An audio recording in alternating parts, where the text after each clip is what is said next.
ನಾಳೆ ಮಂಗಳವಾರ ಮದುವೆಯಾದ ಮಹಿಳೆಯರು ಪತಿಯ ಆಯಸ್ಸು ವೃದ್ಧಿಯಾಗಲೆಂದು ಮಾಡುವ ಅತ್ಯಂತ ಶ್ರೇಷ್ಠವಾದ ವಟಸಾವಿತ್ರಿ ವ್ರತವನ್ನು ಆಚರಿಸಲಾಗುತ್ತದೆ. ಈ ವ್ರತವನ್ನು ಸತ್ಯವಾನ್ ಸಾವಿತ್ರಿಯನ್ನು ನೆನೆದು ಆಚರಿಸಲಾಗುತ್ತದೆ. ಅವಿವಾಹಿತ ಮಹಿಳೆಯರು ಈ ವ್ರತವನ್ನು ಮಾಡುವುದರಿಂದ ಉತ್ತಮ ಪತಿಯನ್ನು ಪಡೆಯುತ್ತಾರೆ ಎನ್ನುವ ನಂಬಿಕೆ ಇದೆ. ಈ ದಿನ ವಿವಾಹಿತ ಮಹಿಳೆಯರು ಆಲದ ಮರವನ್ನು ಪೂಜಿಸುತ್ತಾರೆ. ಆಲದ ಮರವನ್ನು ವಟವೃಕ್ಷ ಎಂದು ಕರೆಯಲಾಗುವುದರಿಂದ ಈ ವ್ರತಕ್ಕೆ ವಟಸಾವಿತ್ರಿ ವ್ರತವೆಂದು ಕರೆಯಲಾಗುತ್ತದೆ. ಈ ದಿನ ನಿರ್ದಿಷ್ಟ ಆಚರಣೆಗಳನ್ನು ಕಾರ್ಯವಿಧಾನಗಳನ್ನು ಅನುಸರಿಸಿ ಆಲದ ಮರವನ್ನು ಪೂಜಿಸುವುದರಿಂದ ದೀರ್ಘಾಯುಷ್ಯ, ಸಮೃದ್ಧಿ, ಅಖಂಡ ಸಂತೋಷ ಸಿಗುತ್ತದೆ ಹಾಗೂ ಎಲ್ಲಾ ರೀತಿಯ ನೋವು ದುಃಖಗಳು ನಾಶವಾಗುತ್ತವೆ. ಮದ್ರ ದೇಶದ ದೊರೆ ಅಶ್ವಪತಿಗೆ ಹೇರಳವಾದ ಧನಧಾನ್ಯ, ಸಂಪತ್ತು, ಸುಭಿಕ್ಷವಾದ ರಾಜ್ಯ, ಸುಖಜೀವಿ ಪ್ರಜಾವರ್ಗ ಹೀಗೆ ಎಲ್ಲವೂ ಚೆನ್ನಾಗಿಯೇ ಇತ್ತು. ಆದರೂ ಅವನನ್ನು ಕಾಡುತ್ತಿದ್ದ ಒಂದೇ ಒಂದು ಬಹುದೊಡ್ಡ ಚಿಂತೆ ಎಂದರೆ ಸಂತಾನಹೀನನಾಗಿರುವುದು. ಅದಕ್ಕಾಗಿ ಅವನು 18 ವರ್ಷಗಳ ಕಾಲ ಕಠೋರ ತಪಸ್ಸನ್ನಾಚರಿಸಿದ ಮೇಲೆ ಸರಸ್ವತಿ ದೇವಿಯ ಅನುಗ್ರಹವಾಗಿ ಅವನ ರಾಣಿಯು ಸಾವಿತ್ರಿ ಎಂಬ ಮುದ್ದಾದ ಹೆಣ್ಣು ಮಗುವಿಗೆ ಜನ್ಮವಿತ್ತಳು. ಅರಮನೆಯ ಆನಂದಗಳನ್ನು 100 ಪಟ್ಟು ಹೆಚ್ಚಿಸಿದ ಬಾಲೆ ಸಾವಿತ್ರಿ ಆಟವಾಡುತ್ತಾ ವಿದ್ಯೆ ಕಲಿಯುತ್ತಾ ನೋಡುತ್ತಿದ್ದಂತೆ ದೊಡ್ಡವಳಾಗಿಯೇ ಬಿಟ್ಟಳು. ಅಶ್ವಪತಿಯು ಅವಳ ಸ್ವಯಂವರವನ್ನು ಏರ್ಪಡಿಸಿದ. ಪಕ್ಕದ ರಾಜ್ಯದ ದ್ಯುಮತ್ಸೇನ ಎಂಬ ಅರಸನ ಮಗ ಸ್ಫುರದ್ರೂಪಿ ತರುಣ ಸತ್ಯವಾನನನ್ನು ವರಿಸಿದಳು ಸಾವಿತ್ರಿ. ವಿವಾಹದ ತಯಾರಿಗಳೆಲ್ಲ ನಡೆದಿರಲು ಅಲ್ಲಿಗೆ ಬಂದ ತ್ರಿಲೋಕ ಸಂಚಾರಿ ನಾರದ ಮಹರ್ಷಿಗಳು ಘೋರವಾದ ಮತ್ತು ಆತಂಕಕಾರಿಯಾದ ಸುದ್ದಿಯೊಂದನ್ನು ಸಾವಿತ್ರಿಯ ಬಳಿ ಹೇಳಿದರು. ಈತನನ್ನು ಮದುವೆಯಾದರೆ ಕೇವಲ 12 ವರ್ಷಗಳ ನಂತರ ಈತ ಮರಣ ಹೊಂದುತ್ತಾನೆಂದು ಹೇಳುತ್ತಾರೆ. ಇದನ್ನು ಕೇಳಿದ ಅಶ್ವಪತಿ ಆ ಸಂದರ್ಭದಲ್ಲಿ ಮಗಳಿಗೆ ಬೇರೊಂದು ವರನನ್ನು ಆಯ್ಕೆ ಮಾಡಿಕೊಳ್ಳುವಂತೆ ಹೇಳುತ್ತಾರೆ. ಆದರೆ ಸಾವಿತ್ರಿಯದು ಅಚಲ ನಿರ್ಧಾರ. ಏನೇ ಆದರೂ ತಾನು ಸತ್ಯವಾನನನ್ನೇ ಮದುವೆಯಾಗುವೆನು ಎಂಬುದೊಂದೇ ಮಾತು. ಕೊನೆಗೂ ಬೇರೆ ಉಪಾಯವಿಲ್ಲದೆ ಮಗಳ ವಿವಾಹ ಸಮಾರಂಭವನ್ನು ನೆರವೇರಿಸಿದ ಅಶ್ವಪತಿ ಗಂಡನ ಮನೆಗೆ ಅವಳನ್ನು ಬೀಳ್ಕೊಟ್ಟ. ಸಾವಿತ್ರಿಯ ದುರಾದೃಷ್ಟ ಆವಾಗಲೇ ಆರಂಭವಾಯಿತೇನು ಎನ್ನುವಂತೆ ಸತ್ಯವಾನನ ತಂದೆ ದ್ಯುಮತ್ಸೇನನ ರಾಜ್ಯವನ್ನು ಶತ್ರುಗಳು ವಶಪಡಿಸಿಕೊಂಡರು. ಮೊದಲೆಲ್ಲ ಅಶ್ವಪತಿಯಷ್ಟೇ ಬಲಶಾಲಿ ಮತ್ತು ಪರಾಕ್ರಮಿ ಆಗಿದ್ದವನು ಇದೀಗ ಅವನಿಗೆ ಪ್ರಾಯ ಸಂದಿತ್ತು. ಮಾತ್ರವಲ್ಲದೆ ಅಂಧತ್ವವೂ ಇತ್ತು.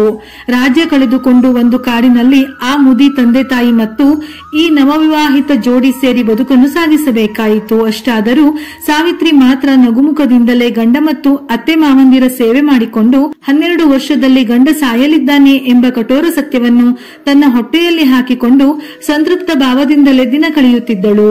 ದುಗುಡ ಪಶ್ಚಾತ್ತಾಪಗಳೆಂದೆಂದು ಅವಳು ಯಾರೆದುರೂ ತೋರಿಸಿಕೊಳ್ಳುತ್ತಿರಲಿಲ್ಲ. ದಿನಗಳು ಉರುಳಿ ತಿಂಗಳುಗಳು ಕಳೆದು ಇನ್ನೇನು ನಾರದರು ಹೇಳಿದ್ದ ಗಡುವಿಗೆ 3 ದಿನ ಬಾಕಿ ಉಳಿದಿದ್ದವು. ಆಗಲೂ ಧೃತಿಗೆಡಲಿಲ್ಲ ಸಾವಿತ್ರಿ. 3 ದಿನವೂ ಅನ್ನಾಹಾರ ನಿದ್ರೆ ಇಲ್ಲದೆ ಕಟ್ಟೆಚ್ಚರದಿಂದ ಸತ್ಯವಾನನ ಜೊತೆಯಲ್ಲೇ ಇರುತ್ತೇನೆಂದು ಪಣತೊಟ್ಟಳು. ದೇವರ ಮೇಲೆ ಭಾರ ಹಾಕಿ ಪ್ರಾರ್ಥನೆ ಸಲ್ಲಿಸಿದಳು. ಕೊನೆಗೂ ಬಂದೇ ಬಿಟ್ಟಿತು ಆ ದಿನ. ಸತ್ಯವಾನ ಎಂದಿನಂತೆ ಆವತ್ತು ಕಟ್ಟಿಗೆ ತರಲು ಕೊಡಲಿಯನ್ನು ಹಿಡಿದು ಹೊರಟ. ತಾನು ಜೊತೆಯಲ್ಲಿ ಬರುವೆನೆಂದು ಅವನನ್ನು ಹಿಂಬಾಲಿಸಿದಳು ಸಾವಿತ್ರಿ. ಒಂದಿಷ್ಟು ಕಟ್ಟಿಗೆ ಒಟ್ಟು ಮಾಡಿ ಆಗಿತ್ತಷ್ಟೇ. ಆಗಲೇ ಸತ್ಯವಾನ ತನಗೇಕೋ ಸಂಕಟವಾಗುತ್ತಿದೆ, ಸ್ವಲ್ಪ ವಿಶ್ರಾಂತಿ ತೆಗೆದುಕೊಂಡು ಆಮೇಲೆ ಕೆಲಸ ಮುಂದುವರಿಸುತ್ತೇನೆಂದ.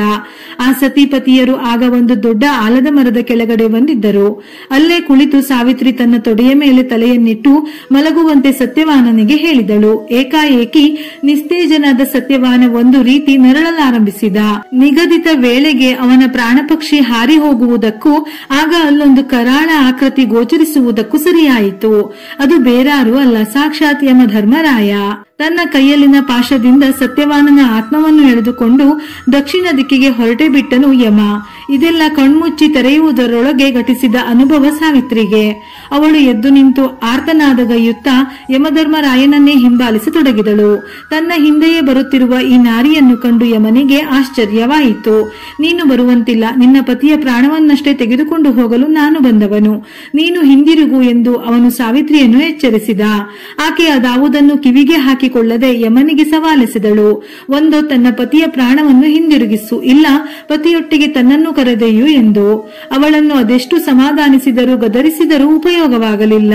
ಸಾವಿತ್ರಿಯ ನಿರ್ಮಲ, ನಿಸ್ಪೃಹ, ನಿರ್ವ್ಯಾಜ ಪತಿಭಕ್ತಿ ಎದುರು ಯಮ ಕುಬ್ಜನಾದ. ಆಕೆಯ ಅಚಲ ಪ್ರೇಮವನ್ನು ಕಂಡು ಮಮ್ಮಲ ಮರುಗಿದ. ಆಕೆಯ ಪತಿ ಧರ್ಮವನ್ನು ಮೆಚ್ಚಿದ ಯಮನು ಆಕೆಯಲ್ಲಿ ನಿನಗೆ ಯಾವ ವರ ಬೇಕು ಕೇಳಿಕೋ ಎನ್ನುತ್ತಾನೆ. ಆಗ ಸಾವಿತ್ರಿಯು ಮೊದಲು ತನ್ನ ಅತ್ತೆಗೆ ಕಣ್ಣುಗಳನ್ನು ಕರುಣಿಸು, ತದನಂತರ ತನ್ನ ಗಂಡನಿಗೆ ದೀರ್ಘಾಯುಷ್ಯವನ್ನು ನೀಡೆಂದು ಕೇಳಿಕೊಳ್ಳುತ್ತಾಳೆ. ಸಾವಿತ್ರಿ ತನ್ನ ಜಾಣ್ಮೆಯಿಂದ ಯಮನಲ್ಲಿ ಕೇಳಿದ ವರವನ್ನು ಯಮನು ಕರುಣಿಸಲೇಬೇಕಾಗಿತ್ತು. ಹಾಗಾಗಿ ಸಾವಿತ್ರಿಯ ವರದ ಬಲೆಗೆ ಸಿಕ್ಕಿ ಹಾಕಿಕೊಂಡಿದ್ದ ಯಮರಾಜನು ಸಾವಿತ್ರಿಯ ಪತಿ ಸತ್ಯವಾನನ ಜೀವವನ್ನು ಕಡಲೆಕಾಳಿನ ರೂಪದಲ್ಲಿ ಪುನಃ ಆಕೆಗೆ ಯಾವ ಆಲದ ಮರದ ಬುಡದಿಂದ ಸತ್ಯವಾನನ ಪ್ರಾಣವನ್ನು ಕಸಿದುಕೊಂಡು ಹೋಗಿದ್ದನು ಅಲ್ಲಿಗೆ ಮರಳಿ ಅವನ ಮೃತ ಶರೀರದಲ್ಲಿ ಮತ್ತೆ ಪ್ರಾಣವಾಯು ಸಂಚರಿಸುವಂತೆ ಮಾಡಿದ. ಆದ್ದರಿಂದ ವಟಸಾವಿತ್ರಿ ಪೂಜೆಯನ್ನು ಮಾಡುವಾಗ ನೆನೆಸಿದ್ದ ಕಡಲೆಕಾಳನ್ನು ಅರ್ಪಿಸಲಾಗುತ್ತದೆ. ಪತಿಯೇ ಪರದೈವವೆಂದು ನಂಬಿದ ಸಾವಿತ್ರಿಯನ್ನು ಮನಸಾರೆ ಹರಸಿದ ಯಮ 100 ಕಾಲ ಬಾಳುವಂತೆ ಅವರಿಬ್ಬರನ್ನು ಅನುಗ್ರಹಿಸಿ ಅಲ್ಲಿಂದ ಕಣ್ಮರೆಯಾದ. ನಿದ್ದೆಯಿಂದ ಎಚ್ಚರಗೊಂಡವನಂತೆ ಎದ್ದು ಕುಳಿತ ಸತ್ಯವಾನ ಇದೆಲ್ಲ ತನ್ನ ಕನಸಿನಲ್ಲಿ ನಡೆಯಿತೋ ಎಂದು ಸಾವಿತ್ರಿಯನ್ನು ಕೇಳಿದ. ಮುಸ್ಸಂಜೆ ಕಳೆದು ಹುಣ್ಣಿಮೆಯ ಚಂದಿರ ಪೂರ್ವದಂಚಿನಲ್ಲಿ ಇಣುಕಿ ಈ ಅಪೂರ್ವ ಚಮತ್ಕಾರಕ್ಕೆ ಮಂಗಳ ಹಾಡಲು ಬಂದಿದ್ದ. ಕಟ್ಟಿಗೆ ಒಯ್ಯುವುದು ತಡವಾಯಿತೆಂದು ಲಘುಬಗೆಯಿಂದ ಮನೆಯತ್ತ ಮರಳಿದ ಸತ್ಯವಾನ ಸಾವಿತ್ರಿ ಅಲ್ಲಿ ನೋಡುವುದೇನು, ತಂದೆ ತಾಯಿಯರು ಸಂತಸದಲ್ಲಿದ್ದಾರೆ. ರಾಜ್ಯವನ್ನು ಕಸಿದುಕೊಂಡಿದ್ದ ಶತ್ರುಗಳು ಪರಾರಿಯಾಗಿ ಮತ್ತೆ ರಾಜ್ಯಭಾರಕ್ಕೆ ಬರಬೇಕೆಂದು ಅದಾಗಲೇ ದೂತನೊಬ್ಬ ಅವರನ್ನು ಕರೆದಾಗಿತ್ತು. ಸಾವಿನ ಮನೆಯನ್ನು ಹೊಕ್ಕು ಮರಳಿದ ಮಗ ಸತ್ಯವಾನ, ಸಾವನ್ನೇ ಜಯಿಸಿದ ಸೊಸೆ ಸಾವಿತ್ರಿ. ದ್ಯುಮತ್ಸೇನನ ಆನಂದಕ್ಕೆ ಪಾರವೇ ಇಲ್ಲ.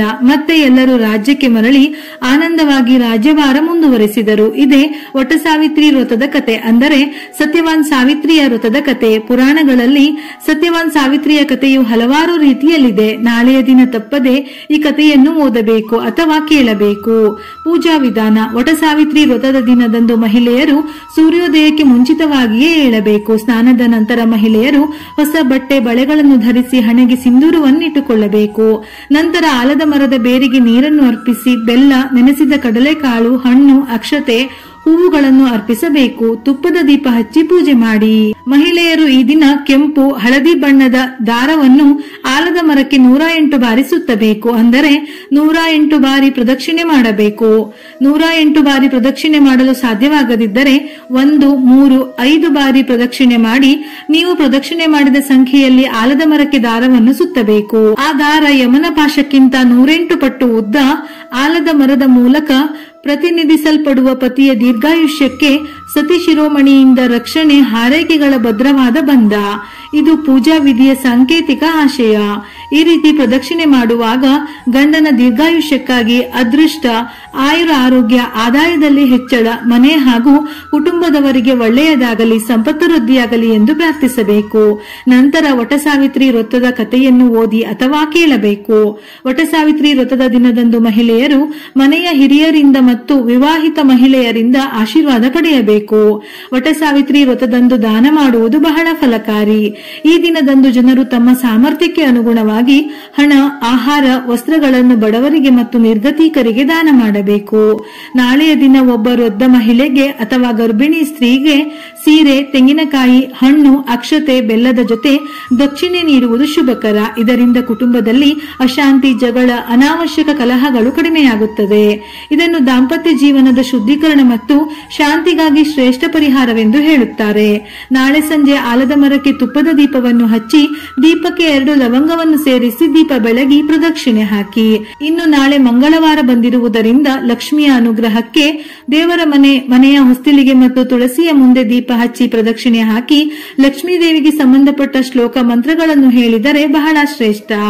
ವಿಡಿಯೋ ಇಷ್ಟ ಆಗಿದ್ದಲ್ಲಿ ಮರೆಯದೆ ಲೈಕ್ ಕೊಟ್ಟು ನಿಮ್ಮವರಿಗೆ ಶೇರ್ ಮಾಡಿ. ಇದೇ ರೀತಿಯ ಮನಮುಟ್ಟುವ ಉಪಯುಕ್ತ ಮಾಹಿತಿಗಳಿಗಾಗಿ ಮತ್ತೆ ಭೇಟಿಯಾಗೋಣ.